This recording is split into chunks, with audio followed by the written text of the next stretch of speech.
जिसको आदत हो जाए राधे राधे कहने की, उसका जीवन सवर जाएगा और रास्ता ढूंढने की आवश्यकता नहीं मिलेगी, राह मिलती चली जाएगी।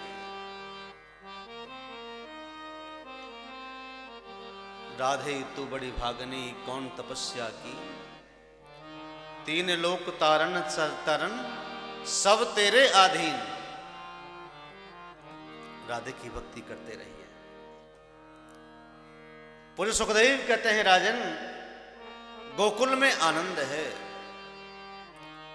अच्छा, गोकुल क्या है ये जानिए पहले तो। किसे कहते हैं गोकुल?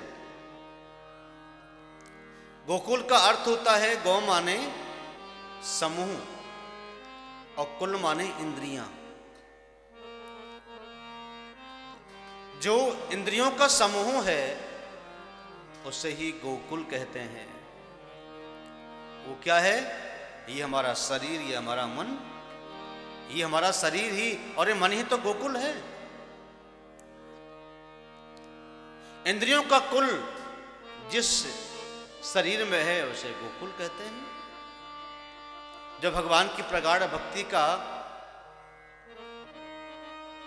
चलन प्रचलन प्रारंभ होता है, जब भगवान की भक्ति का प्रादुर्भाव होता है, तो वहीं आनंद की उत्पत्ति होती है। आनंद क्या है? कृष्ण। आनंद कहते हैं कृष्ण। तो उस गोकुल में जब आनंद आता है तो यहीं फिर हमारा मन नंद बाबा बन जाता है, हमारी बुद्धि यशोदा बन जाती है। आपके शरीर से ही सब कुछ लागू करता है, लेकिन खोजने की लगन होनी चाहिए, ललक होनी चाहिए। नंद बाबा के यहां 6 महीने तक लगातार ये उत्सव मनाया गया। उत्सव में सभी देवता आए। देवता भी आकाश मार्ग में खड़े होकर के एकटक भगवान का दर्शन कर रहे हैं। एकटक। सूर्य भी खड़े हो गए कि मुझे भी देखना है।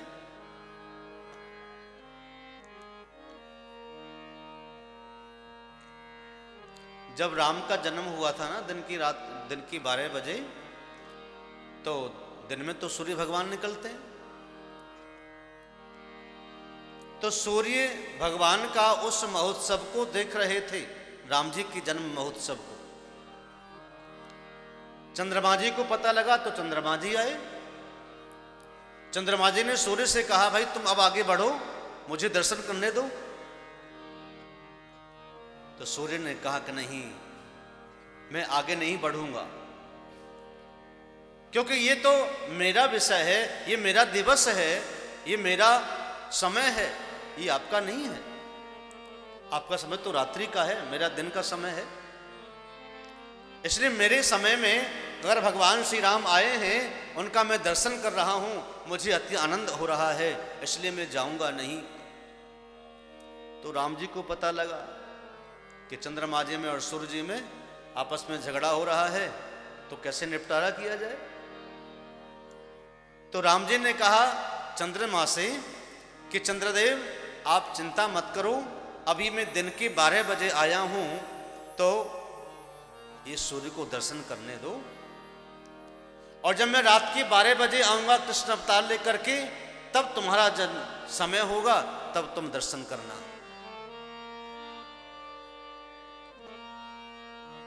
तो उस समय आपका नाम के पीछे, मेरे नाम के पीछे आपका भी नाम उस समय जुड़ जाएगा।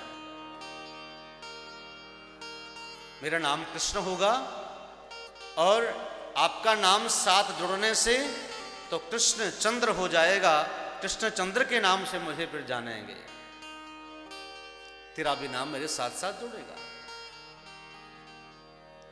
तब से भगवान श्री कृष्ण चंद्र हैं। इसलिए चंद्रमा की तृप्ति के लिए, चंद्रमा की मन की शांति के लिए, दर्शन देने के लिए, आनंद प्रदान करने के लिए भगवान श्री कृष्ण रात्रि की 12 बजे आए।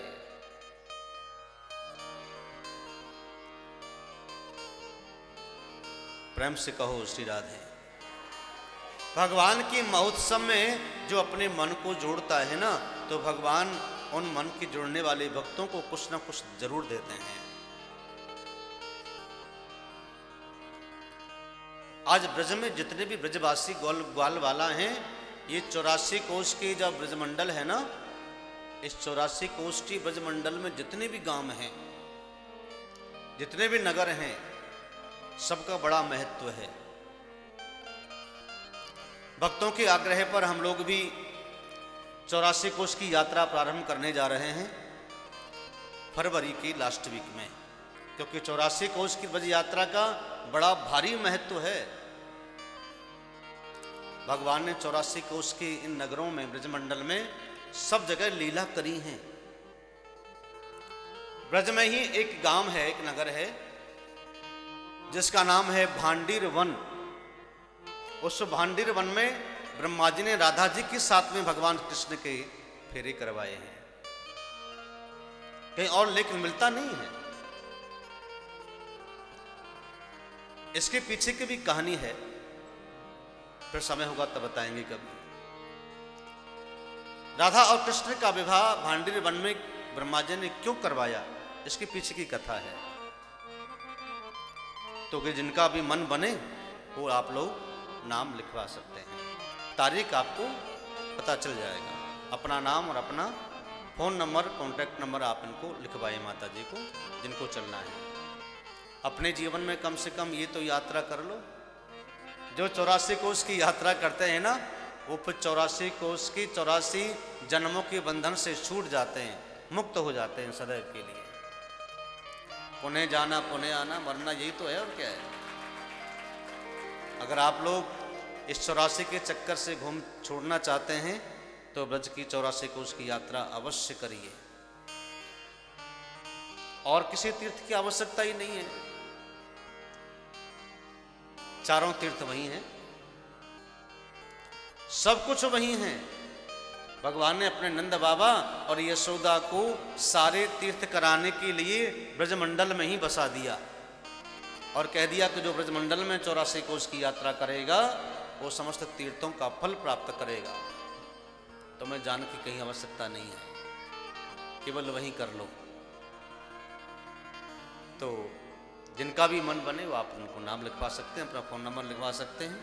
तारीख हम आपको अवगत कराएंगे।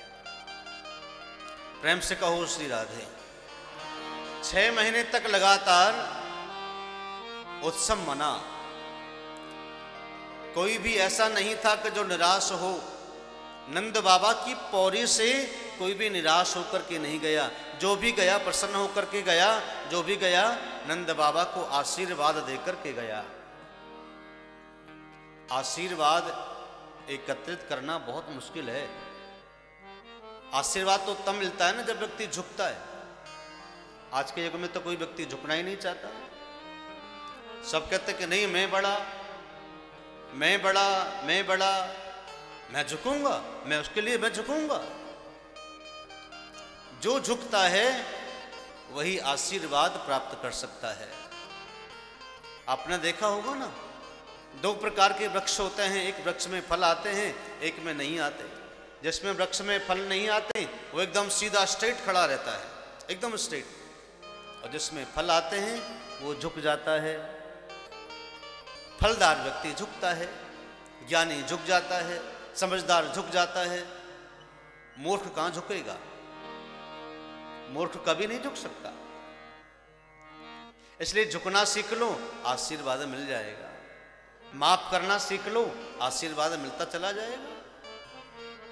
बदले की भावना कभी नहीं रखना। आज समस्त ब्रजवासियों ने नंद बाबा को आशीर्वाद दिया कि आज हम सब प्रसन्न हैं। किसी के मन को जीत लेना, किसी के मन को प्रसन्न करना, यही तो सुख है। तुम दूसरों को सुख दोगे तो शायद आपको भी कुछ सुख मिल जाएगा। तुम किसी को दुख दोगे तो तुमको भी दुख मिलेगा। सब्सक्राइब करें रामकृष्ण शास्त्री जी के YouTube चैनल को और हमारे वीडियोस को सबसे पहले देखने के लिए बेल आइकन को दबाना न भूलें।